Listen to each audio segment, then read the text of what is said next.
Final night of deployment. The base was quiet. Steel gray sky over a desert that swallowed sound. I was packing my war bag when the sat phone buzzed. Her voice was small, shaking. "Dad, they took our house." Static. Her breathing. "Mom's new lover says I'll watch them shoot you at the door." A pause, a stifled sob. "They made me wash their dishes." My hand closed around the receiver.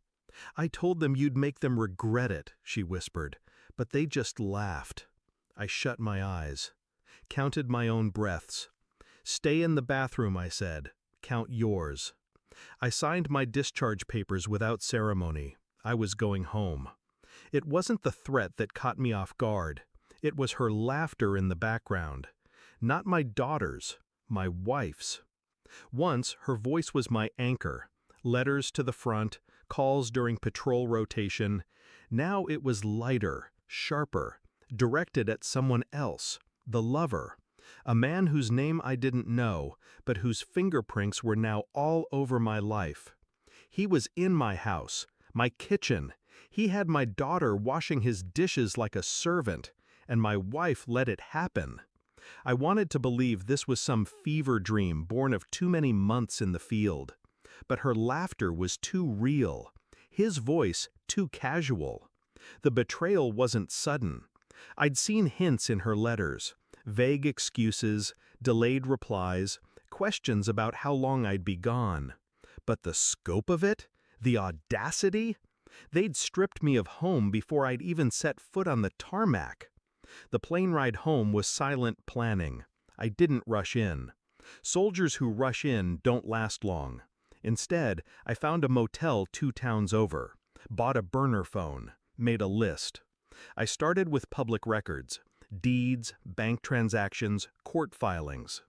The house was in her name now, a quick, quiet transfer while I was deployed. No fight, no hearing, just signatures. Her bank account had swelled in the last 6 months.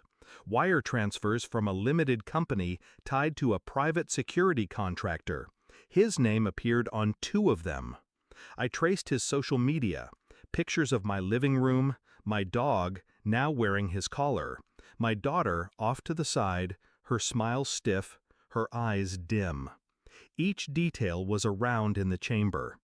I called a lawyer, asked for a title search, a background check, and a copy of any pending protection orders.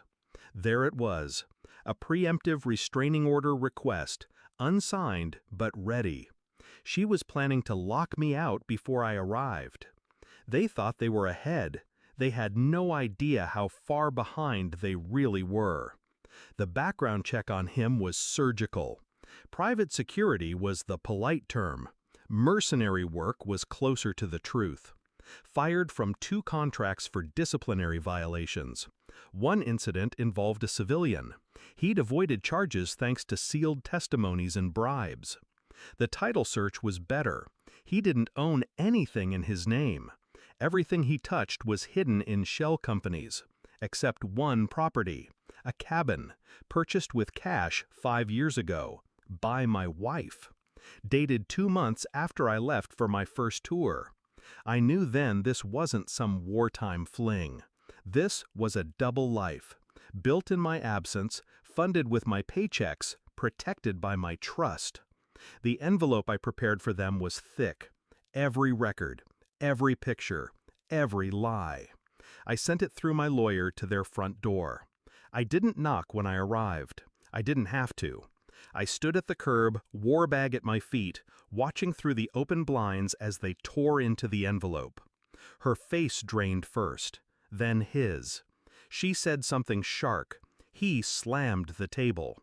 My daughter appeared at the top of the stairs, eyes darting between us, confusion cracking into something colder. Realization. The papers told her everything. How long it had been going on. What her mother had done. Who this man really was. Her voice carried through the open window. "You lied to me." I didn't speak, didn't move. The lover stormed out the back door. My wife followed, yelling. My daughter stayed at the window, her hands trembling against the glass. I turned. I walked away. I'm not going back for her. War taught me that not every hostage wants to be rescued. Some grow comfortable in captivity. They will burn each other now, he with his temper, she with her greed. The documents are in more than one set of hands. Their ruin is already in motion. My daughter, she'll choose what to do with the truth. Whether she hates me or understands me is no longer my concern.